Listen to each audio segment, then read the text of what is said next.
बीते दिनों पहले मां मंदाकिनी नदी में भीषण बाढ़ आने के बाद सड़कों में मलबा भर गया, जिसके कारण निकलना मुश्किल हो चुका है।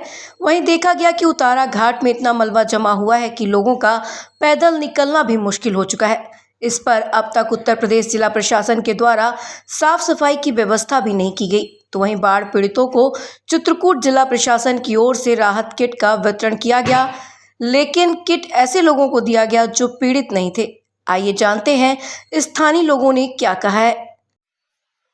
आप राठीकोटी धर्मशाला में मैनेजर हैं? मैनेजर हूँ। नाम क्या है आपका? मेरा नाम गंगाराम पाटकर है।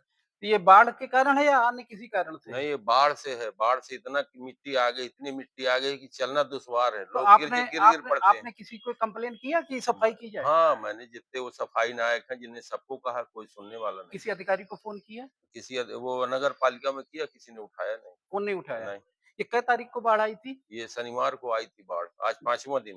मतलब 12 जुलाई को। हाँ, आज 16 जुलाई है। हाँ। देखिए कोई साफ सफाई नहीं की गई। नहीं, आप देखिए ना, आप स्वयं देखिए क्या हालात हैं यहाँ के। लगभग कितने लोग इससे प्रभावित है इस गंदगी से? मैं समझता हूँ यहाँ से सारी जनता इसी जगह से निकलती है। ये चित्रकूट रामघाट जाने का पुराना रास्ता पूरा पुराना रास्ता है रामघाट जाने का। सावन, सारे यात्री इधर से आते हैं। और सावन का कल सावन का जो है ना, पहला सोमवार भी था। इतना यात्री, इतनी लेडीजें गिरी हैं कि मैं क्या बताऊं आपको। आप कह नहीं सकता हूँ कुछ में। किट आई है, आपको मिली? हमको नहीं मिली। आपको सूचना है कि किट हमें कोई सूचना नहीं है।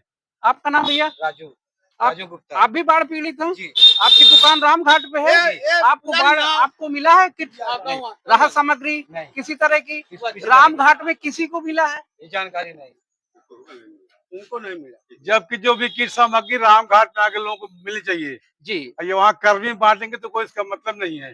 चित्रकूट के रैन बसेरा में कल मंगलवार को राहत बाढ़ सामग्री नगर पालिका द्वारा बांटी गई, लेकिन रामघाट के किसी भी बाढ़ पीड़ित को नहीं दी गई।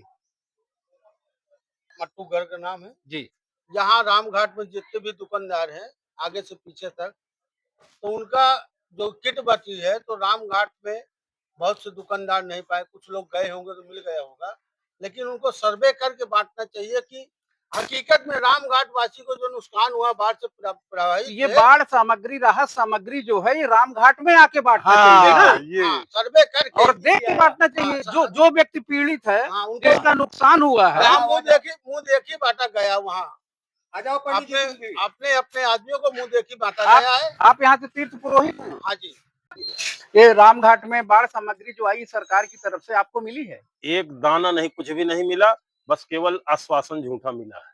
कल मंत्री जी भी आए थे? कल मंत्री जी भी आए थे, उन्होंने भी कहा था कि पहले तो तत्काल प्रभाव से कुछ आपकी जो है वो की जाएगी, हेल्प की जाएगी। जहाँ तक सूचना मिली है कि रैन बसेरा, चित्रकूट के रैन बसेरा में राहत सामग्री बांटी गई है। तो आपको बुलाया गया? कोई न बुलाया गया, न कोई सूचना, न एक मिला।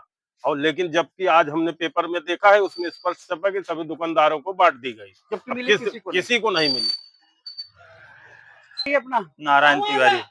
आप रामघाट में दुकान करते हैं आप? हाँ, रामघाट में दुकान।